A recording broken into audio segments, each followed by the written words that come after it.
এরপরে শব্দ দেশের মধ্যে দেখা গেল হযরত ইব্রাহিম আলাইহিস সালামের সাথে قال هذا ابوك فسلم عليه জিবরিল বললেন হে রাসূল তিনি হচ্ছেন আপনার পিতা সুতরাং আপনার বাপকে সালাম দিন সুবহানাল্লাহ আপনার পিতা পরিচয় বলে দিয়েছে কি পিতা জাতির পিতা কার পিতা জাতির পিতা সূরা বলেন না কার পিতা জাতির পিতা বলে সওয়াব হবে কারণ আল্লাহ বলেন মিল্লাতা আবিকুম ইব্রাহিম আমি আল্লাহ তোমাদের পরিচয় করে দিচ্ছি তোমাদের জাতির পিতা হযরত ইব্রাহিম জিবরাইল আলাইহিস সালাম বলেন রাসূল আপনার পিতা তার সালাম দিন বাবার সালাম দিন জাতির পিতা তো এখন একটু দেখলাম আবার নতুন আরেক জাতির পিতা আসছে নাউযুবিল্লাহ আমরা জাতির পিতা তোমরা যতই বলো কত কিছু করো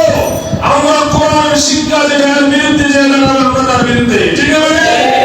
কোন জাতির পিতা আমরা জাতি মানে হযরত ইব্রাহিম আলাইহিস সালামের বিরুদ্ধে